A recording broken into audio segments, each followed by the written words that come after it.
Very fortunate to be able to leave Hinkle Fieldhouse with the win. The truth of the matter is they've been playing really well. Anybody that can go to Seton Hall and win in the manner which they did, we knew we were up against it. I was more interested in our response after what I thought was a poor performance at Creighton. Give Creighton a lot of credit, but we didn't play very well. We obviously played much better today, and after about the first 4 or 5 minutes, I thought the difference in the game was our ability to defend. We didn't allow dribble penetration the last 35 minutes like we did the first 5 minutes. And then offensively, we were lucky enough to hit some really good shots to stay in it while they were hot in the very beginning. But our shots were in my opinion, really good ones because we created. We got in the lane, we sprayed it out, we made the extra pass, we got the ball reversed. We took too many first pass threes at Creighton, and I thought that was a difference in how we played offensively. So I'm really excited about our bench play. Guys that came off the bench. I know Ed normally starts. Edmond, JP, Sean O'Mara, Kaiser Gates, Larry Austin. Those guys did a tremendous job and really changed the momentum of the game. Talking about Edmond not starting, you went big with James and Jalen. Was that a matchup? Yeah, it had nothing to, and it's probably difficult for a player because everybody wants to start.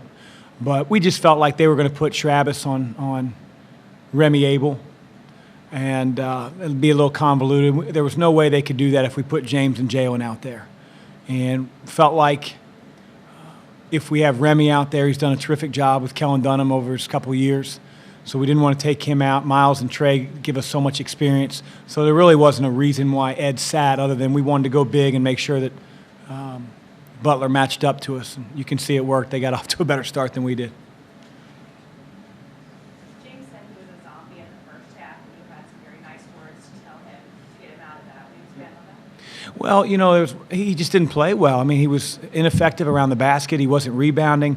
He lost his man a couple times. It's one thing if you lose your man and come over and block a shot, or you're a presence around the rim and then give up an offensive rebound, but he was doing neither. He wasn't helping us block shots. He wasn't rotating on penetration, and he wasn't rebounding the ball. I didn't know what he was doing. And so for about 30 seconds during live play, I turned around and said, would one of our bigs play well? And he was like, put me in the game, coach. And I said, I did. You didn't play well. And so that was really good to see Sean O'Mara's response because Sean did play well. And, sometimes you just need a little bit of reality, and James went back out there and played like he has the majority of the year. Coach, you guys held their big 3 to 11 and 39. You talked about your defense after the first 5 minutes, but that's a lethal trio. How did you, as you saw it unfold, what did they do well to stop those 3 guys? Well, I thought, Keelan didn't shoot it very well, as the game went on. And when we got into our zone defense, it's probably tough on Rosie. It's just he's not going to shoot the ball from the perimeter.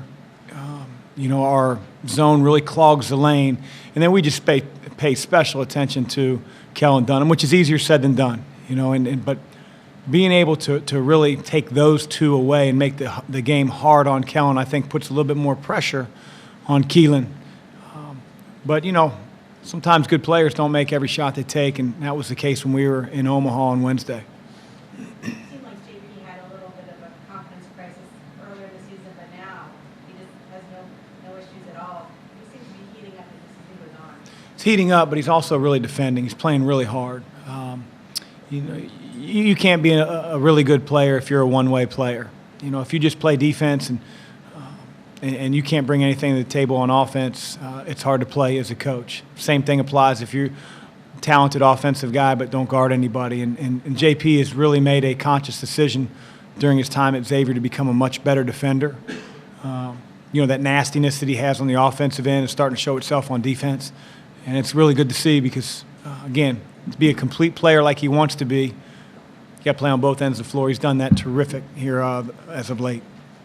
Chris, do you think that this team's confidence or fire since the great game? It didn't seem like you guys had to surrender that. No, I jumped him is what I did, because it was deserving. I want to be an honest coach. I don't want to just scream play harder when things aren't working. If there were things that I felt like maybe we didn't do as a coaching staff, I would own up to it. But, we talked to our team over and over and over about matching up in transition. And when you have, and I'm talking specifically at Creighton, you have two of your defenders next to two of their offensive players, the ball goes to one guy and both of them guard him, and then they kick it one more to a wide open shooter. That has nothing to do with X's and O's and plays. It's being locked in and ready to play. And so I gave them a little dose of reality, and it was great to see our response.